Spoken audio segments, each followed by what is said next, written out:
नमस्कार।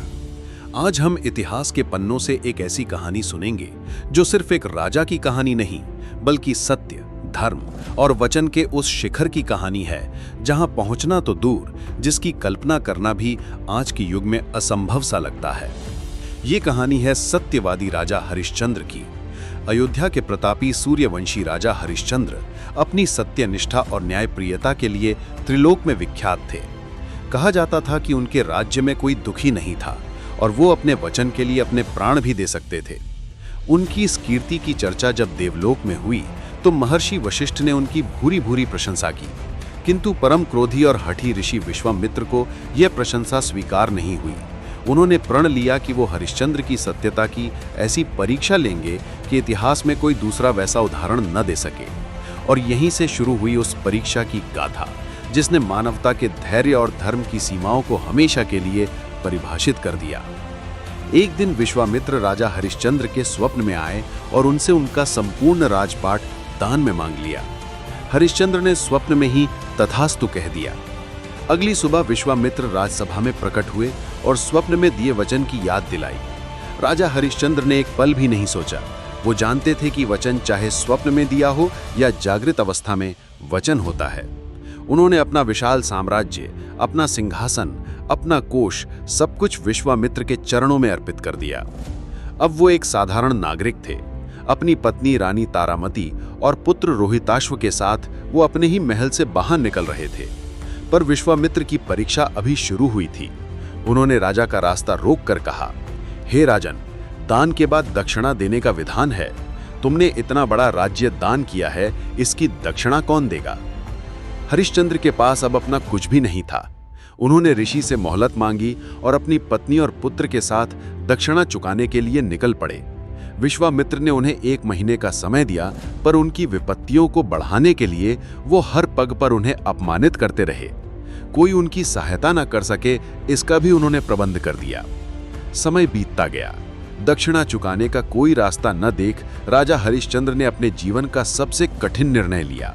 वो काशी पहुंचे, जहां उन्होंने अपनी प्रिय पत्नी तारामती और मासूम पुत्र रोहिताश्व को एक ब्राह्मण के हाथों बेच दिया ताकि वो विश्वामित्र की दक्षिणा चुका सकें।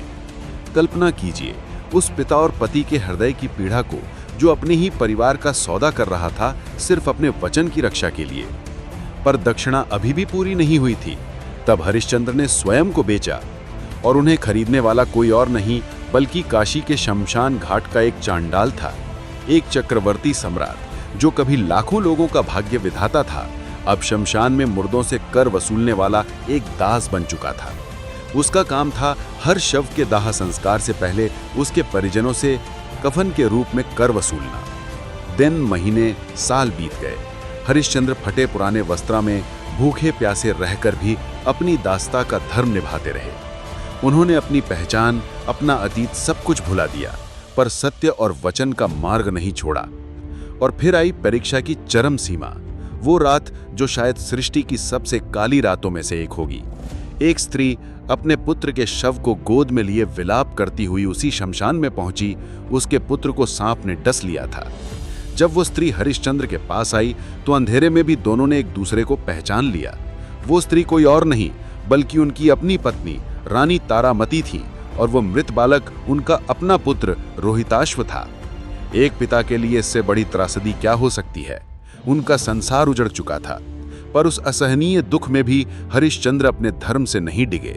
जब तारामती ने पुत्र के दाह संस्कार की अनुमति मांगी तो हरिश्चंद्र ने कांपते हुए स्वर में कहा, देवी, मैं यहाँ का दास हूँ। अपने स्वामी की आज्ञा के बिना कर लिए मैं किसी को भी दाह संस्कार की अनुमति नहीं दे सकता।